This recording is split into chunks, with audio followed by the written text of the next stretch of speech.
Vous êtes-vous déjà demandé en lisant Classroom of the Elite si Ayano Koji était réellement capable de perdre? Et quand je parle de défaite, eh bien je parle d'une vraie défaite. Pas une simple difficulté ou encore un imprévu contrôlé, mais une situation où Ayano Koji se ferait réellement dominer stratégiquement. Une situation où il perdrait complètement le contrôle des événements alors que la victoire était possible. Et le plus surprenant, c'est qu'en réalité, Ayano Koji il a déjà perdu plusieurs fois. La première défaite évidente remonte à la fin du Year 1, durant l'examen spécial, durant l'épreuve d'échecs contre Sakayanagi. Ayano Koji avait promis la victoire, il comptait réellement gagner, mais malheureusement même lui n'a rien pu faire contre la triche. Au final, il a dû s'incliner. Et pourtant, ces défaites les plus intéressantes, c'est pas forcément celles qu'on remarque en premier. Dans le tout début du Year 1 dans le light novel, Ayano Koji reconnaît lui-même avoir échoué à quelque chose de très simple et réussir à nouer des liens avec sa classe, se présenter correctement et aller vers les autres pour tenter de se faire un cercle d'amis. Dans le light novel, cet échec est extrêmement prononcé parce qu'il est lui-même déçu de ses actes. Et à peine après avoir tourné les premières pages du light novel,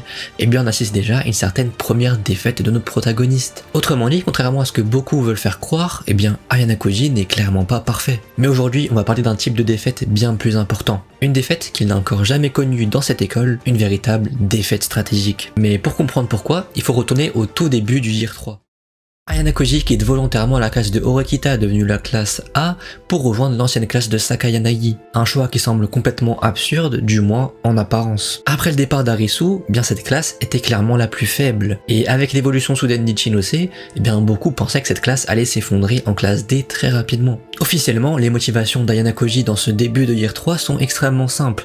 Rejoindre la classe d'Arisu qui est la plus désavantagée pour la remonter au classement et en même temps affaiblir la classe A qui prenait le large au classement. Mais en réalité, ses intentions sont probablement beaucoup plus profondes, car cette fois, Ayano Koji ne peut plus se cacher. Il le dit lui-même, s'il veut faire remonter cette classe au classement, il va devoir utiliser toutes ses capacités. Plus question d'agir dans l'ombre, ni de laisser les autres prendre la lumière. Face au leader actuel, hormis la classe de Horikita, tout semble extrêmement dangereux. Mais voilà un détail extrêmement intéressant. Ayano Koji n'a jamais promis d'atteindre la classe A avec sa nouvelle classe. Et ça change tout. Évidemment, il est obligé de faire miroiter cet objectif pour garder la confiance de ses nouveaux camarades de classe. Mais si on lit bien entre les lignes, son véritable objectif semble totalement différent. Ayano Koji ne cherche peut-être pas à gagner. Il cherche à créer un véritable équilibre entre les classes avant la fin de l'année. Et surtout, il cherche peut-être quelqu'un capable de le surpasser. Autrement dit, dans ce Year 3, Ayano Koji pourrait peut-être préparer sa propre défaite. Pas une défaite à cause d'une erreur ou encore d'une injustice, mais une défaite où quelqu'un arriverait à battre celui qu'il est devenu. Et c'est là que notre théorie commence réellement. Imaginez maintenant la fin du Year 3. Les classes sont presque parfaitement équilibrées, mais la classe d'Ichinose a un léger retard. Et honnêtement, je pense même que sa classe sera écartée du grand final, mais je vous explique ça plus tard. Puis d'un coup arrive le dernier examen spécial. Le message est clair. La classe qui remporte cette épreuve deviendra officiellement la classe A. Le type d'examen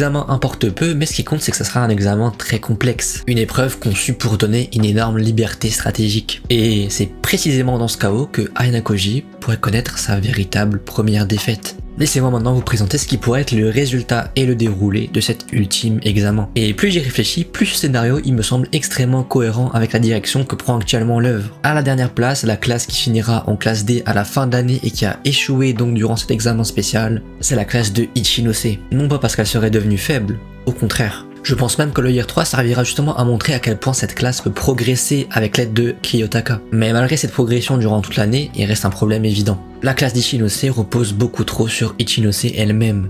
Depuis le début de l'œuvre, ce qui fait la force de cette classe, c'est avant tout son unité et sa cohésion. Et pendant un certain moment, ça suffit. Mais face aux monstres stratégiques que sont Horikita, Ryuen ou encore Ayano Koji ou encore le cas de Koenji, il manque encore à cette classe énormément d'individualité capable de faire basculer un affrontement aussi important. Et narrativement, ça ferait aussi sens. Ichinose a déjà eu un énorme développement dans le Year 2 et sa classe aura pu briller en Year 3 en remontant totalement au classement. Le Year 3 pourrait plutôt servir à conclure son développement personnel plutôt qu'à lui offrir la victoire. Ce qui pourrait donc permettre un énorme focus durant cet affrontement final sur les trois classes qui représentent plus la morale de l'œuvre, celle de Ryuen, d'Horikita et de Ayano Koji. Et c'est justement là que les choses deviennent extrêmement intéressantes. Parce que en troisième position, en classe C, je vois la classe de Horikita Suzune.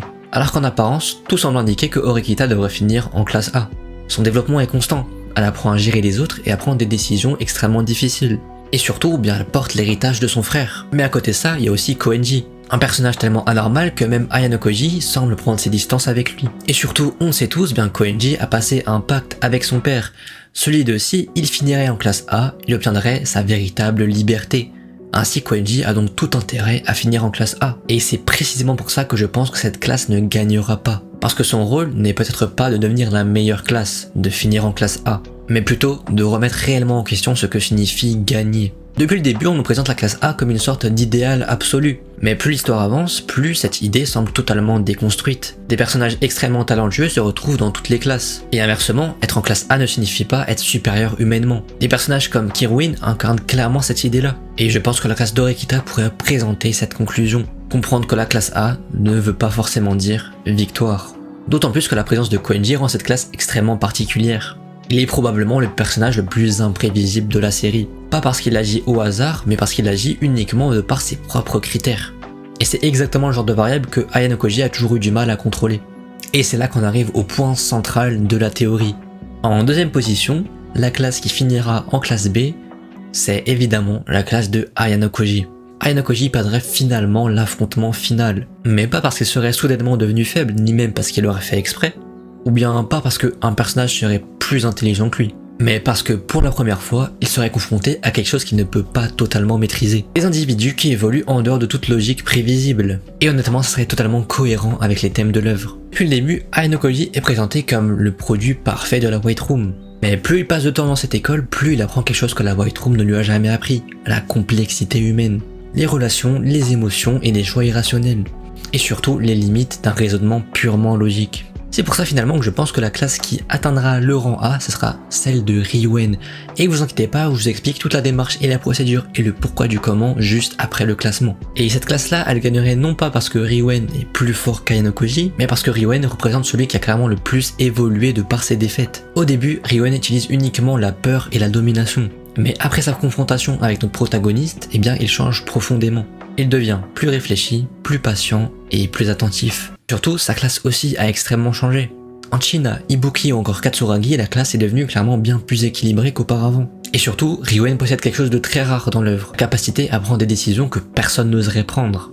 Et c'est exactement ce genre d'imprévisibilité là qui pourrait clairement déstabiliser Ayano Koji.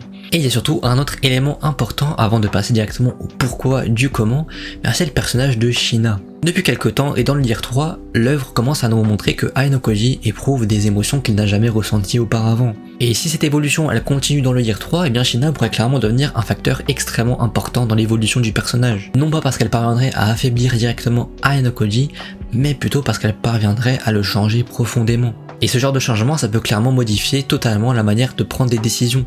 Et c'est justement là donc qu'intervient l'élément le plus décisif de cet affrontement final et qui va expliquer le pourquoi du comment. Koenji. Parce que depuis le début de l'œuvre, Koenji il est un peu traité comme une anomalie. Même Ayano Koji ne semble pas pouvoir lire en lui, mais surtout c'est un personnage et l'un des rares qui n'est pas intégré au système des classes. Qu'elle finisse en classe A, en classe B ou en classe C, il s'en fout, mais tout cela est renouvelé par le pacte qu'il a passé avec son père. Normalement, Koenji devrait réellement tout faire pour finir en classe A, ce qui serait donc cohérent, ce serait qu'il s'allie à Orekita pour tout faire pour rendre la classe encore plus forte. Et tout ça, c'est précisément ce qui pourrait tromper Ayano Koji. Voir Koenji coopérer pour atteindre la classe A serait clairement le scénario le plus possible. Mais le problème, c'est que Koenji n'a jamais été un personnage logique au sens classique du terme. En fait, c'est pas un simple personnage qui cherche à prôner la victoire, il cherche avant tout à prôner la liberté. Et je pense justement que c'est sa décision et le caractère totalement imprévisible de Koenji qu'on nous annonce depuis le début de l'œuvre, on sait depuis le début qu'il est censé avoir un rôle central, et bien il va enfin pouvoir briller dans cet examen final. Mais pas dans le sens où Koenji trahirait d'un coup de manière ridicule ou incohérente sa classe, mais plutôt dans le sens où, une fois arrivé enfin à cet examen final, après avoir fini toute sa scolarité, eh bien, il se rendrait compte qu'au final, une victoire selon le système de l'école n'a aucune valeur. Et que malgré le pacte avec son père, est-ce que la classe A veut dire la moindre chose? Et est-ce que surtout, la classe A veut dire pour lui la liberté? Après tout, si Ayano Koji domine déjà toute l'école depuis le début, est-ce que ça veut dire quoi que ce soit de finir en classe A?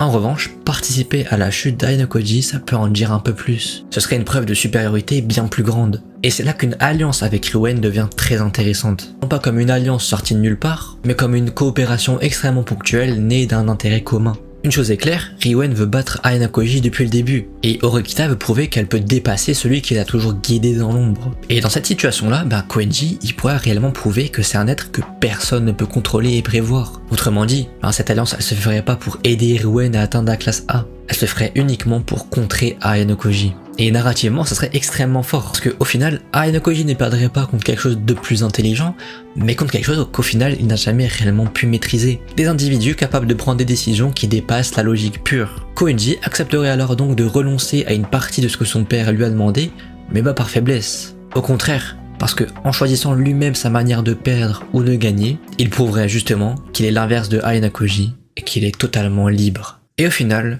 Ayano Koji serait vaincu. Mais peut-on réellement appeler ça une défaite quand c'est ce qu'il recherchait au final depuis le début? Car au fond, son véritable objectif n'a peut-être jamais été de prouver qu'il est le meilleur, mais plutôt de prouver qu'il est humain. Que même le chef-d'œuvre de la White Room possède des limites. Et c'est précisément cette défaite-là qui lui permettrait de devenir enfin libre. Après le lycée, Ayano Koji retourne à la White Room, non plus comme élève mais comme éducateur, pour enseigner à la prochaine génération ce que son père n'a jamais compris, apprendre à devenir humain.